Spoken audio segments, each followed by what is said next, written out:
let me tell you something. Never ever pray to have what someone else have. Okay? Never ever pray to be like someone. That's not a good prayer.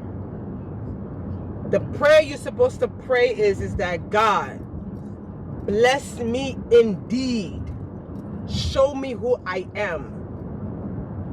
Open my eyes so that way I can know what my life's work is.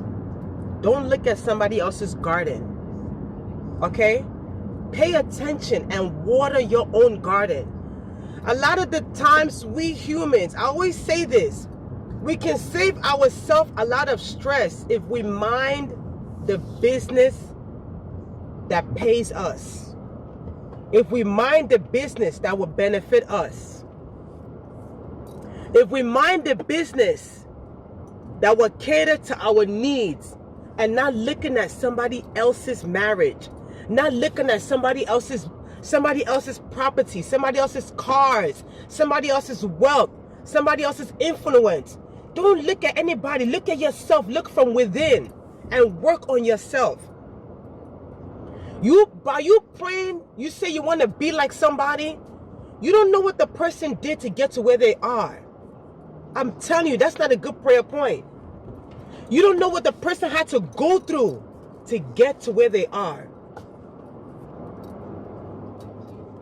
Some people will pray to say that they want the wealth of somebody else, yet they're not ready to work 20 hours a week. Some people will say that they want the marriage of somebody else, yet they're not ready to be faithful to their spouse. They're not ready to change their ways. They're not ready to submit.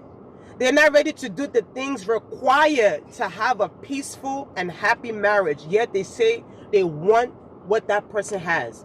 Please stop doing this. You understand what I mean? People will pray like, oh, for example, they said they want, some people pray, they said they want the power of Elijah. You understand? Look at this instance. Elisha that was working and walking alongside with Elijah for so many years.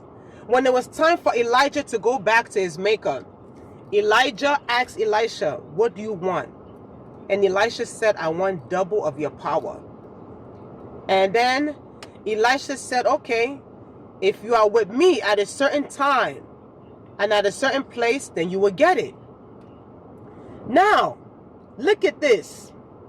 Elisha deserves that request because he's been with Elijah for so long.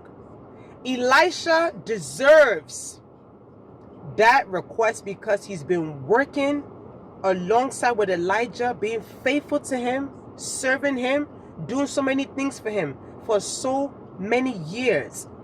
So Elijah gave him that request. Some of you don't want to do the work it takes. Some of you don't want to do the commitment it takes. Some of you don't want to put in the hard work. You don't want to put in the time, the effort, the energy. Some of you don't want to put in nothing. Yet you want the big results. Let me tell you something. The bigger the glory, the greater the sacrifice. The bigger the result, the more time, attention, and energy you have to put into that project or to that thing. You understand? You want your children to be successful, you have to pay close attention to them. You have to take them to the best schools, make them eat the best food, make them be around the best people if you want good results. If you want, I will see some people, they don't take the time to study with their kids. They don't take the time to nurture their kids. They don't take the time to teach their kids nothing. Yet they want their kids to turn out to be number one or to be the best. How is this possible? Anything that you want in life, you have to cater and care for. If you want a beautiful garden, you have to tend to that garden. You have to uproot the weeds and the tares that's going to grow with the roses. You have to uproot the weeds that's going to grow with the crops. Otherwise, the weeds are going to kill the crops. Otherwise, locusts are going to come to kill the crops. You have to stay there and sit down and tend to your garden. You have to be able to water your garden, give it fertilizer, make sure it's getting enough sunlight. Otherwise, if you turn your back and start minding somebody else's business, saying that you want to be like something else, and you're not paying attention to your own garden, you know what's going to happen? Squirrels are going to come and begin eating the crops. Locusts are going to come and begin eating the crops. Different type of insects are going to come and start attacking your crops if you're not there. Because you're not there to pay attention to what's going on to your own garden, because you minded somebody else's garden.